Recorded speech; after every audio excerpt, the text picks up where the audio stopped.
Florida is by far the most popular leisure destination from Illinois.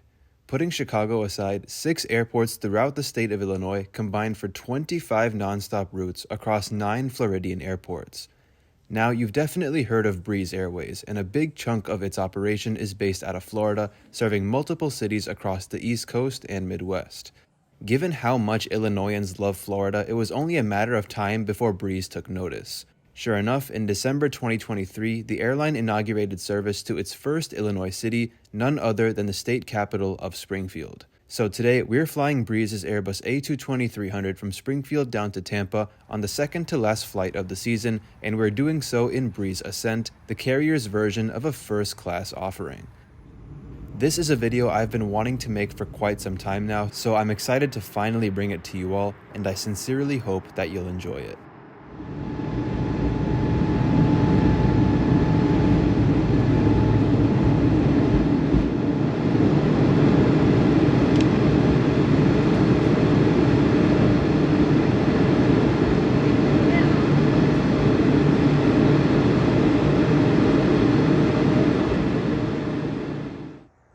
A beautiful good morning from Abraham Lincoln Capitol Airport, the perfect name for an airport serving the Illinois state capital, which for 24 years was also the home of former President Abraham Lincoln. I've been to Springfield many times, but this is my first time flying from here, which feels great, as a major goal of mine this year has been to fly from every central Illinois airport with airline service. With Springfield now crossed off, the only airport left is Decatur, which I hope to check off later this year. Capitol Airport's landside area is a decent size, though I didn't get to see all of it this morning. This is the rather small check-in area, which has a small lounge where I'm sitting and then TSA off to the side. Springfield was the first Illinois destination for Breeze Airways, who now fly twice a week to both Orlando and Tampa, with Tampa service being seasonal. As mentioned earlier, there is a lot of demand for travel between downstate Illinois and Florida, so it's highly likely that we will see Breeze expand to nearby airports. Now, here's a fun fact. Of the 10 primary airports in Illinois, all but 2 have nonstop flights to Florida, those being Champaign-Urbana and Marion. Champaign is a much larger market than Marion, so it's a perfect choice to become Breeze's next destination in Illinois, and no, I'm not just saying that because it's my hometown. After breezing through TSA, here we are in the airside portion of Capitol Airport. Now, I don't know what it is, but this is definitely one of the more bizarre-looking terminals that I've ever seen. There's plenty of seating, but no shops and restaurants, just a couple of vending machines and a water fountain. Capitol Airport has 4 gates, but these days only gates 1 and 4 are used. Gates 2 and 3 were used for ground boarding, and I assume these haven't been used in at least 15 years. Springfield used to see a lot of turboprop aircraft back in the day, the most recent ones being Saab 340s from ATA Connection and Jetstream 41s from American Connection. And that brings me to the next point of discussion, which is the unfortunate history of airline service in Springfield. This airport has seen so many routes come and go over the years, and here are just some of the more recent ones that Springfield has lost in recent history. Both Washington Dulles and Las Vegas ended many years ago, but Allegiant cut Orlando Sanford in 2018 and Phoenix Mesa in 2022. Last year, American Eagle ended its route from Dallas, while United Express left completely. Today, Springfield sees the following services, and this limited number, especially from major airlines like American, has been a point of concern for federal lawmakers, 3 of which who have written a letter to American Airlines asking for improved service at the airport. And I also just wanted to point something out. You might recall that I showed this table a few minutes earlier. Well, here Wikipedia claims that Springfield Airport served just shy of 777,000 passengers in 2019, meaning it served more passengers than Peoria, Bloomington, and Champaign combined. Of course, this is a massive typo because Springfield actually served 73,000 in 2019. Just for comparison, the airport served 72,000 passengers in 2022, which was great recovery from the pandemic, but unfortunately 2023 was pretty rough as only 43,000 people flew from the airport. I took this flight on August 9th, the second to last day that Breeze would be flying the Springfield-Tampa route before it ended for the season on August 12th. The airline plans to resume the route next summer but has not yet finalized a date. Until then, Breeze will continue serving Orlando twice a week throughout the year.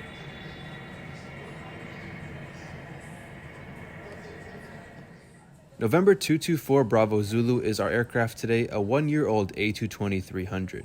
It's pretty cool that I'm flying this aircraft since I flew its sister aircraft 225 from Tampa to Raleigh-Durham last year. And I have to say, watching this aircraft pull up to the gate with some classic Illinois cornfields in the background was a pretty cool sight. Breeze currently operates 28 A220-300s with another 62 on order. It's the perfect aircraft for a low-cost airline like Breeze, and CEO David Neeleman has consistently praised the A220's economic and efficient operations. With Breeze in Springfield now, it's the third airline offering nonstop service between Central Illinois and Florida, alongside Allegiant and also Frontier if they resume service from Bloomington. Breeze is continuously adding new cities to its route map, more so than other airlines, so like I said, I really do hope that they'll expand further into Illinois.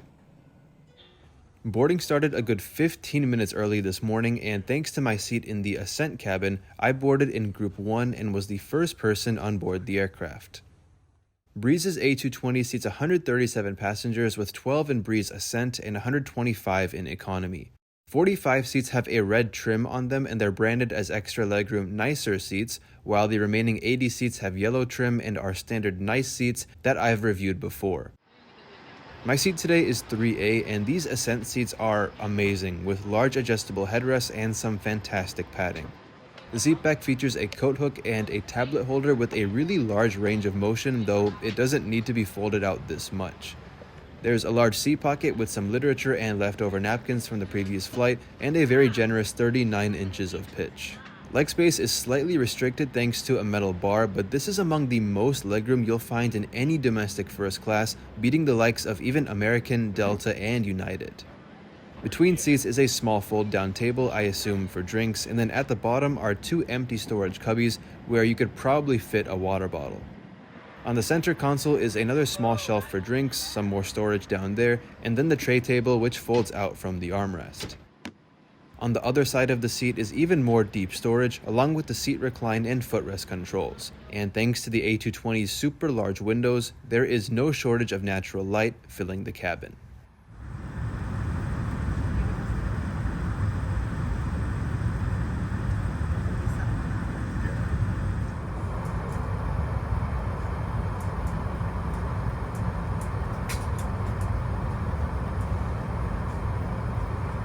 Is low and tight across your lap. To open, lift the top flap of the buckle. Seatbelts must be fastened until the seatbelt sign is illuminated. All of our flights are non-smoking. This includes e-cigarettes and vaping. Federal law prohibits tampering with, disabling, or destroying laboratory smoke detectors and drinking personal alcohol brought on board the aircraft. Emergency lighting will guide you to the exits. All exits are clearly marked with the green running man symbol. Please take a moment to find the two exits nearest you. Keep in mind that they may be behind you. Life vests are located in the compartment beneath or adjacent to your seat. Remove the vest from the pouch by pulling on the red tab. Put the vest over your head and fasten a strap around your waist.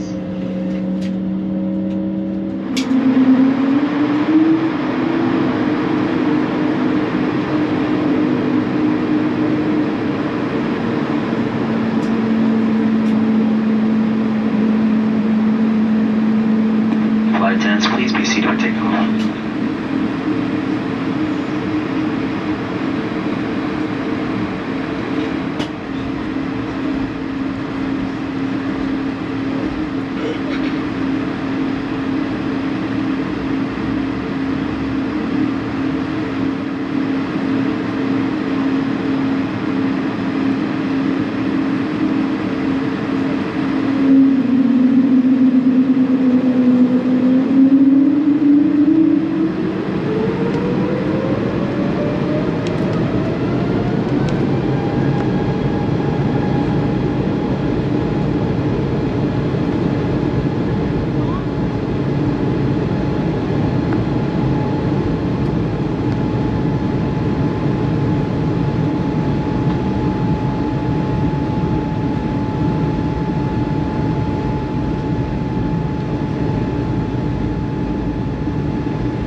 Ascent passengers receive complimentary beverages and snacks on each flight, though there is no proper meal service on Breeze Airways. Regardless, there is a wide range of drinks and snacks to choose from, which is impressive for a low-cost airline.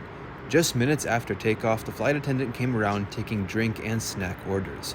Having not had breakfast, I settled on the cranberry cocktail and Belgian waffle. Was this too much sugar to have in the morning? Oh yeah, absolutely, but it definitely hit the spot and was more than enough. The tray table itself is quite large and can be slid forward if you need more space. It also has a small device holder in case you want to place your device here to watch shows instead of the tablet holder on the seat back.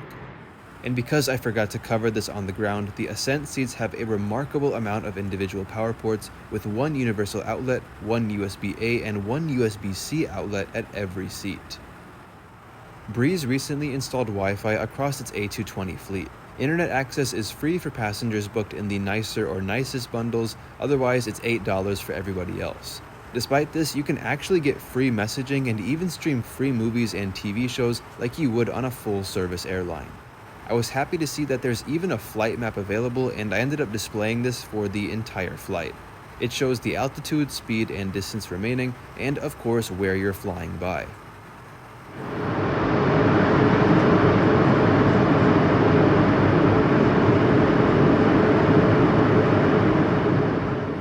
Now, as far as recline goes, the seat reclines pretty well, though unfortunately my seat would never lock, and whenever I tried to recline it, it would always just keep sliding back into the upright position. The more I looked around the seats, I continued to see that they were pretty scuffed up, which I guess is more noticeable when the seats are lightly colored like these. Not just that, but many parts of the seat were stained or dirty. Here's the footrest with a bunch of random stains and marks on it, followed by not just one but both storage cubbies that had residual crumbs and junk left over from previous flights. Now, Breeze being a low-cost airline schedules tight turnarounds in between flights, so this aircraft didn't have much time to be cleaned in Springfield. However, it spent the night in Tampa before flying to Springfield that morning, so I really don't see any excuse as to why the seat was in such condition. Another thing I wanted to point out regarding the Ascent seats themselves is that there's barely any individual privacy. Now, this is mainly the issue of Safran, the seat manufacturer, but the way these seats are designed is that it's super easy to be nosy towards other passengers by seeing what they're doing, watching, etc., and the same goes for other passengers toward you. I felt like I couldn't do anything without unintentionally catching the attention of those seated behind me, which was unsettling, but not such a massive issue given the flight was not super full. Here's something that I ended up noticing that I thought would be cool to highlight. On the back of the seat, the word taxi is translated to rodaje al pista in Spanish, whereas on the center console, taxi is instead translated as simply taxeo. Now, both translations are technically correct, it's just that rodaje al pista is a more detailed translation meaning taxiing to the runway.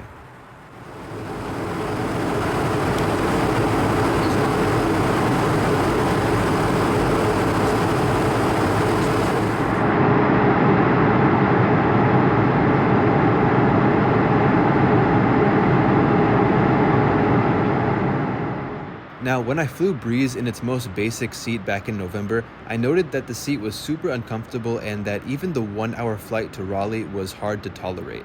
While I can't update my opinions on that today, I had the exact opposite opinion on the Ascent product and really enjoyed the flight. With that said, we soon crossed into Florida and began our descent into Tampa. Because of some storms in the area, we made some notable deviations during our approach. We sort of zigzagged our way through central Florida, passing over Gainesville and Ocala before making a tight 90-degree turn and landing on runway 19 left.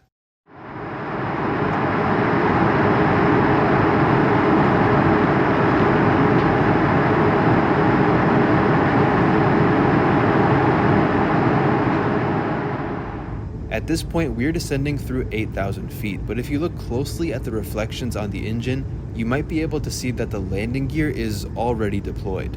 This is definitely the highest I've ever seen the gear lowered for landing, and if anyone knows why the pilots may have done this, definitely let me know.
Initially, I booked this ticket under the nicer bundle for $113 one way, which included an extra legroom seat. However, during check-in, I upgraded to Ascent for $62, bringing my total one-way ticket price to $175, which is fantastic value for a premium cabin. Now, I should mention that I was supposed to fly on August 5th, but with Hurricane Debbie hitting Florida at that time, I changed my ticket to the 9th. Even still, Breeze gave me $29 in flight credits, which was amazing, but I also ended up being downgraded to the nice ticket bundle while still keeping my seat in the Ascent cabin. That didn't matter to me a whole lot because I didn't need the extra baggage allowance or Wi-Fi that my original nicer ticket came with. But overall, it was an exceptional flight, and I'd even go as far as to say that this was one of my favorite domestic flights ever. I would definitely choose Breeze again, but more likely for the shorter 1 to 2 hour flights. The airline does operate longer 6 to 7 hour transcontinental routes, but as far as premium cabins go, that's a long time without proper meals. But for the price you pay, Breeze offers some of the best value in the industry today, and I can't wait to see where else they expand in the future.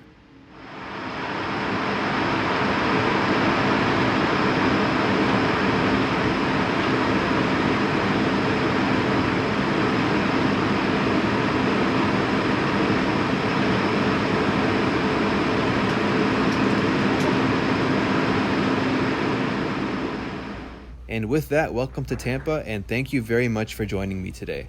I won't have very long here before my next flight, but we'll pick up there next week. If you enjoy my work, check out the description for ways you can support the channel, as I don't earn anything from these videos. But anyway, that will do it for today, so until next time, take care everyone, and see you soon.